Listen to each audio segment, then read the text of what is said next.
Donald Trump's return to the White House in 2025 sent shockwaves through the nation. It wasn't just his return that was unsettling, it was the vengeance with which he returned. His first term, marred by controversy and impeachment, seemed but a prelude to a more audacious second act. This time, he came armed with an arsenal of executive orders and a clear objective to consolidate power and reshape the country in his image. From the outset, Trump's actions were met with fierce resistance. Lawsuits flooded the courts, challenging the legality of his executive orders and his blatant disregard for established norms. Civil liberties groups, labor unions, and even individual citizens rose to challenge what they perceived as an existential threat to American democracy. The battle lines were drawn. On one side, a president seemingly determined to stretch the boundaries of executive power beyond their constitutional limits. On the other, a coalition of citizens, activists, and legal experts determined to hold him accountable.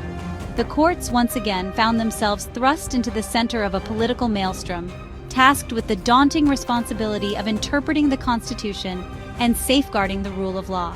The stakes were incredibly high. This wasn't just another political squabble, this was a fight for the soul of American democracy.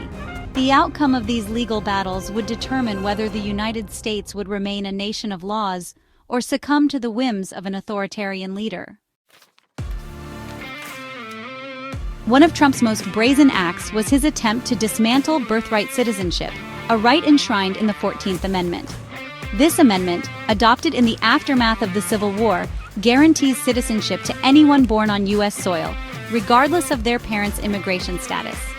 This principle has been a cornerstone of American identity for over a century, ensuring that anyone born within the nation's borders is afforded the full protection of its laws and the privileges of citizenship. Trump's assault on birthright citizenship, however, was not born out of a genuine concern for national security or immigration control. It was a calculated move to appeal to his base and further his nativist agenda. His executive order, issued in the early days of his second term, sought to redefine the very meaning of birthright citizenship, excluding children born to undocumented immigrants and potentially even those born to legal residents. This executive order, however, proved to be a step too far, even for a president accustomed to pushing the boundaries of executive power. Federal judges across the country, including some appointed by Trump himself, declared the order unconstitutional, halting its implementation and delivering a sharp rebuke to the administration's attempt to circumvent the 14th Amendment. The legal battles over birthright citizenship were not just about immigration policy. They were about the very fabric of American society. They were about whether the United States would remain a nation that embraces diversity and inclusivity, or one that turns its back on its own founding principles.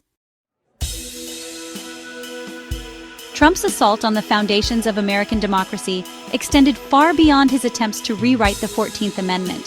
He set his sights on dismantling key institutions and programs that had long served as pillars of American soft power and humanitarian aid. The United States Agency for International Development, or USAID, a beacon of hope for millions around the world, found itself in Trump's crosshairs, starved of funding and stripped of its mandate. USAID, for decades, had been instrumental in providing life-saving aid to those in need, from disaster relief to poverty alleviation programs. Its dismantling, orchestrated through a series of budget cuts and policy changes, signaled a dramatic shift in American foreign policy, one that prioritized isolationism over global engagement and compassion. Labor groups, horrified by the potential human cost of crippling USAID, filed lawsuits, arguing that only Congress had the authority to dismantle such a vital agency. They contended that Trump's actions were not only morally reprehensible, but also a violation of the separation of powers, a fundamental principle enshrined in the Constitution. Trump's assault on the federal workforce wasn't limited to USAID. It extended to a broader campaign to shrink the size and scope of the government. He used a controversial resignation offer to try and force out federal employees, a move that was swiftly challenged in court. A judge in Massachusetts, recognizing the potential for abuse and coercion, blocked this attempt, highlighting the administration's disregard for due process and the rights of federal workers. Throughout history, the courts have often stood as the final safeguard against the overreach of executive power. In many instances, it's the judiciary that steps in to protect the rights of citizens and maintain the balance of power. This crucial role cannot be overstated, especially in times when executive actions threaten to undermine democratic principles. The Supreme Court, as the highest judicial authority, has the profound ability to redefine the balance of power within the government.